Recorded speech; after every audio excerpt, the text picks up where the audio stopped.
Welcome to the 24-Hour Woman Show with Cheryl Liew-Chng.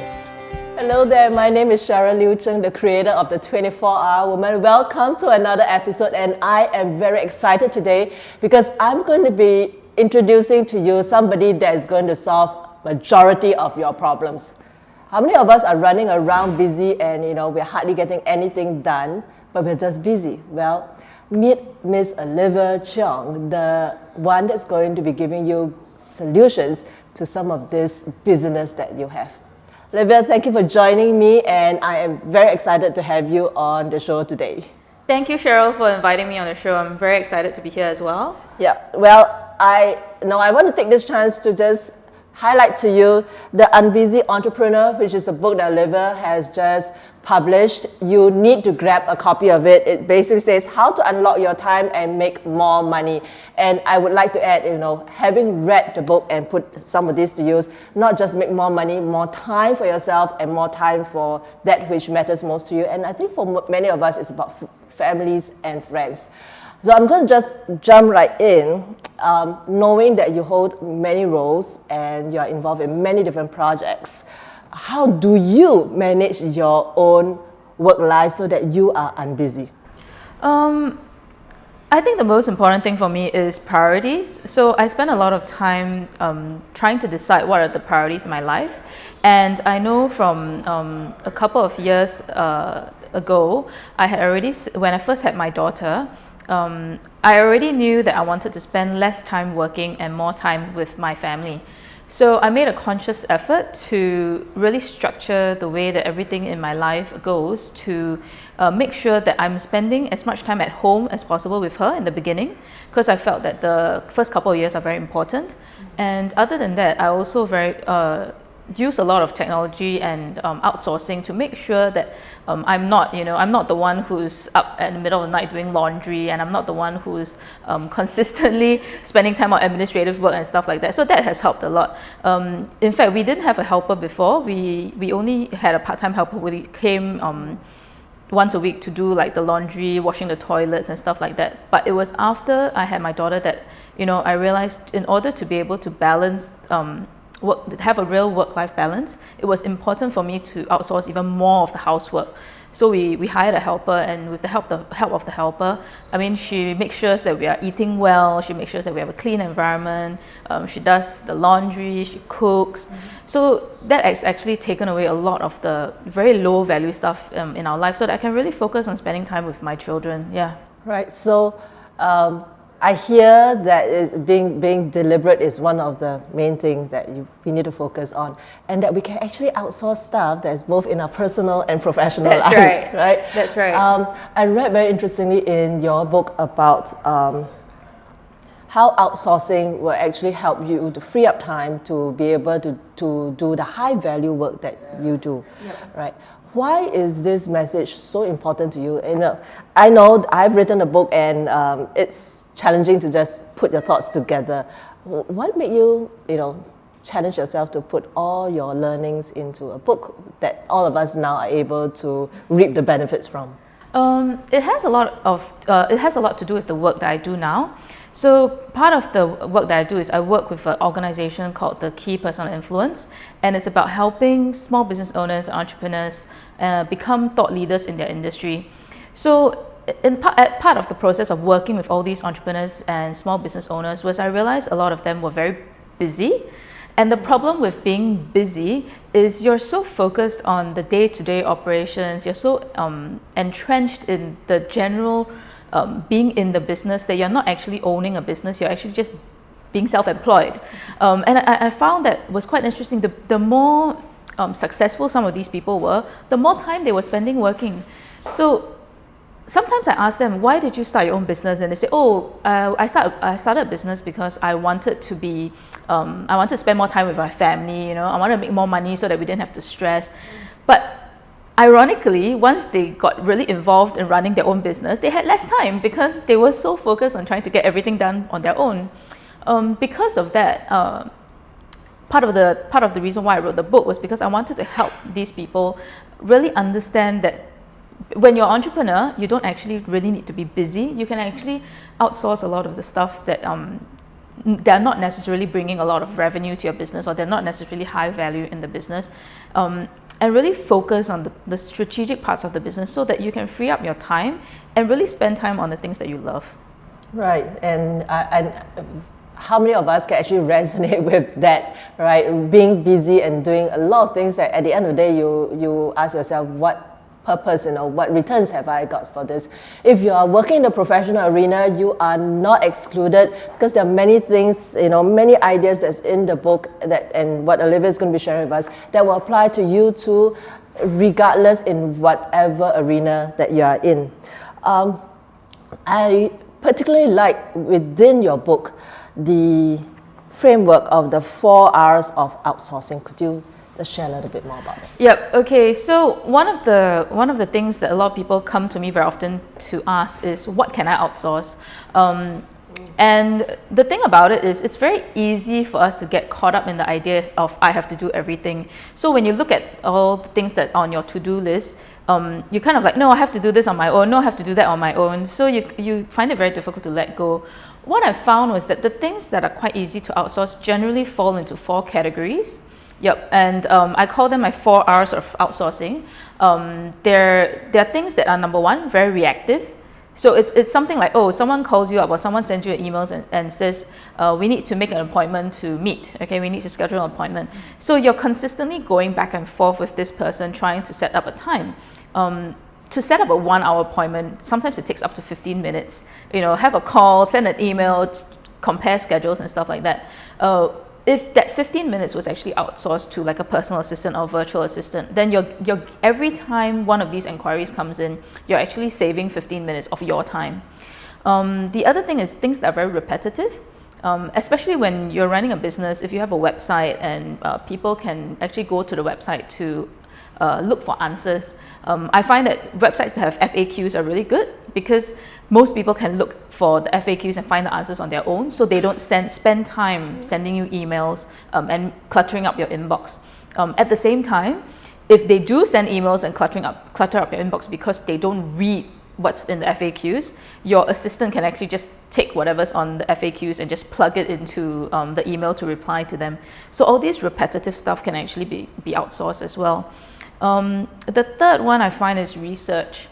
So research is a big one. The internet is such a huge and exciting place for people that once you start researching something, you tend to get so involved in opening as many tabs as you can to find as much information as you can. And before you know it, you've spent 3 hours researching the best family style villa in Bali. So you've got like 50 options and you can't decide which one to pick now. And you've just lost 3 hours of your life. So things like that, I find it's quite helpful if you tell the assistant, go look for a villa in Bali, for a family of 4, specifically in this budget range and in this area of Bali, and let her come back with you with the top 3 options, for example. So the less options that you have, the easier it is for you to make a choice, number 1. Number 2, your assistant can spend 3 hours searching on it, but she's saving you time by giving you something that you can make a decision within 15 minutes generally. Mm-hmm. So that's one of the other things that I feel, anything that's research-based can actually be outsourced, because a lot of the research takes a lot of time. You won't have the time to go and read every single article. You won't have the time to go and look at every single website. But hiring someone to do that for you and getting them to curate the results really does save a lot of time. And the last thing that I often tell people to do is to outsource everything that they're reluctant to do. If you find that something's been on your to-do list for a long time, and a long time is different for some people. So some people, like a week is a long time. For some people, it's a month. I know people who think that having one task on the to-do list for a year is manageable. I'm like, if you have something on your to-do list for a month, you're not going to get to it. If you've got it for a year, you're never going to get to it at all. So the idea behind it is, if there's something that's been there for some time and you really are not getting to it, there is a reason. Okay, there's a reason why you're procrastinating. There's a reason why it's the priority. It's not of top priority. So the best way to get it done is to get someone else to do it. Right. And I found that to be very true, because once you list down the things that have been there for some time and you hand it off to someone to do it, the possibility of it getting done is so much higher. Yeah. And there's also a deep sense of relief that's off the list. Yep, exactly. Yeah. So I've listened and I've gone through Olivia's training program, productivity hacking workshop, and I went back and I did my list and I tried. No, I began to outsource. There are certain things that held me back. For me, one of the key pieces was about control. What other things do you think is holding people back from being unbusy? They want to be unbusy, but they are not able to. What else is holding people back? I think, like you said, Cheryl, control is one of them. The second thing I found a lot was fear. I think a lot of people fear the results. Okay. They fear that someone can do it better than them. It's ironic, right? So they fear that if they give this part of the job to someone else, that person will do it better than them, and that means it will make them obsolete. It's the same with when you're working in corporate as well. Sometimes when you're working in corporate, there's the idea of, I need to do this myself. This report needs to be done by me. If it's done by someone else and they do a better job, then they'll take the credit. I think that when you need to think of this as a team effort, right? I think in business and in the working world, everything's a team effort, and the success of the team is your success as well. So you shouldn't fear that someone else does it better than you. It's a good thing, right? And you shouldn't fear that someone will fail, because if they fail, then you can help them to do it better. So yeah, one of the biggest things I found was fear. The other one is a deep sense of procrastination. Some people just say, I want to do it, I want to do it, I want to do it. But because I don't know where to start, okay, without the knowledge, then they say, I'll wait until I get a chance to learn. And that's part of the reason why I do workshops as well, because I want to give people the tools to start. Because what I found that once they've started, they've taken the first step, generally it's quite easy for them to gain momentum. And once they realize they have that sense of joy from gaining back time, they tend to want to outsource more, and they tend to want to do more as well. Right. And another major piece that I learned as I read your book and went through the workshop was that it's not just isolating the tasks that we can outsource, but the whole onboarding process, right, to make it work is as important. Yep, that's correct. Bring us through some the key steps, because I'm sure you should be experimenting with the tasks that you have that might be reactive, repetitive, research-based, or things that you have been reluctant doing. But to see that success, you need to be listening and following this onboarding process. Okay, so one of the biggest things I found that holds people back from outsourcing as well is the fact that they've hired someone and then it doesn't work out, right? I mean, that happens a lot. Yes. And the reason behind it is really they don't have the right training methodology and they're not using the right tools. So for me, I recommend them to use this strategy. I call it GREASE. It's really a methodology that I've developed over the past few years based on what I've learned from outsourcing. So GREASE is actually, it starts with guide.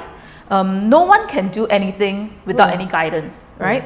Even if you're hiring a helper in your home, or if you're hiring a new personal assistant, or you're hiring a new sales manager, it's all about giving them the guides and the how-to do what you want them to do.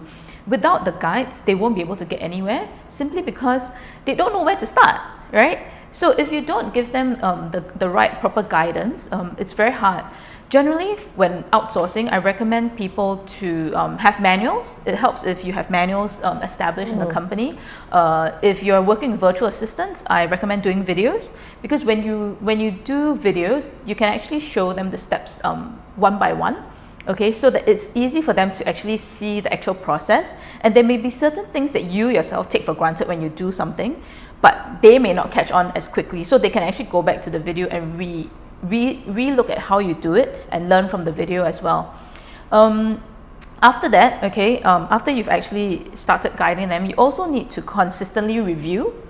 With my team, I do a daily huddle every morning. Okay, so we review what are the things that they're focusing on today, what will they be doing for the rest of the day, and we also do a weekly meeting, okay, just to see where everyone is and making sure that we're on target with our KPIs. Part of the reason why I do that is because only when you review the work, then you will know what's being done and what's not being done. So when you realize that there's a pattern of certain things that are not being done, you can actually go and find out why, okay, and actually work with them to resolve the problem. Yeah. Right. The third thing is encourage. I find that one of the problems that people have when you hire a new person is that you don't give them enough encouragement. Most people won't be able to do their jobs perfectly or fantastically right in the beginning, right? It takes them a lot of, there's a learning curve. So you really need to encourage them by showing them that, oh, you know, they're learning, they're making progress, okay? And helping them understand what they can do better. Yep. So it's also having a very positive mindset when you introduce them to things. Say, for example, if you're getting someone in to do a part of the job that you really hate, like I know someone was hiring someone to actually handle emails, okay? And she started with, oh, you know, I'm so glad you're here so that you can take away this really boring and really, you know, mundane part of my work life. When you start with something like that, that's not a really good way to start someone on a job, because they start the task thinking that, oh, this is going to be so boring and so mundane. Why am I even doing this? That's it's a very negative association with what they're going to be doing a lot, right? So I find that if you encourage them and you show them why what they're doing is important, they will take pride in the stuff that they do. Yeah. Right. The fourth one is support. I think that supporting people are very important, and giving them the tools that they need to make sure that you're available for them to ask questions. Okay, don't throw them something and expect them to be able to do everything, okay? You must be able to give them the tools, give them the support. If they need to go for extra training, you need to be able to provide that. You need to understand that it's a teamwork, right? It's all about teamwork. And if you expect them to do it all on their own, it's going to fail because they're going to feel so lonely. Even if you're just a solopreneur and you've just hired the first person that going to be on your team, you need to work with them to let them understand that, you know, it is part of the teamwork and you're always there to support them. So A, stands for adapt, okay? Adapt is important because sometimes you hire someone and you've had them for a couple of weeks, and then you realize that they're not that great at particular part, but they're good at other things. When you do that, I think the important thing is learning to adapt to the situation and changing it such that maybe they're not so good at answering phone calls, right? But they're really great on emails. So maybe you help them to focus more on writing emails, or and then find someone else to handle phone calls. Part of the reason is because, yes, some things can be learned, but other things, some people are just, you know, they're just not suitable for the job. And if you're going to force it on them, it doesn't work, right? So you really need to adapt the responsibilities for a person while you're training them to the job function. Yep. And there are a lot of ways to go around it. It doesn't mean that, okay, you've hired this person for a particular thing, okay, and they can do 80% of it, but the 20% they can't do, so you need to fire them. No. It's about helping them to find strategies to make it work, and if it doesn't work, maybe splitting up the job portfolio, and sharing with others. Yep. Right. So we've gone to GREAS, and the last E is actually empower. One of the biggest mistakes I find people make is that you hire someone and you still micromanage them. So learn to empower and let go, okay? Learn to let them make their own decisions. In the beginning, you can start with small ones. Say, for example, you know, give them the authority to make decisions on what to buy, right? Up to a certain amount, okay? Let them do the research on the tools that they want to use, okay? So they're comfortable with the tools that you're using. Empower them to make decisions because it will help them help you better. Yep. If you're going to micromanage every single part of it, you're actually doing even more work. You know, you're adding more work to yourself and you're not actually unlocking the time for yourself. Right. So one thing to note is that as you begin this process, you not just free up your time, but you also become a better manager, you know, because you are growing through this process, even though you feel that you are losing control. Now that's quite a lot to remember, although it's relatively easy, right? Grease. But if I were to ask you right now, can you recall what it all means? So Olivia, could you help us out? Where can they find you or your resources? Okay, so everything that I've talked about is actually found on my website. So you can go to www.unbusyentrepreneur.com. It pretty much has, you can download the beginning chapters of my book there. You can buy a copy. We have free worldwide shipping. And I share quite a lot of the methodologies that I talk about on my website as well. So if I were to wrap this up, I would ask the question that's probably on your mind. What is the one thing I should do right now, Olivia? What's the one thing that I should implement and outsource to get the biggest shift to be unbusy? I think the easiest way to start is start with something that takes up a lot of your time. Okay, if say for example you spend the majority of your time replying to emails, start there. If you spend the majority of your time doing research, start there.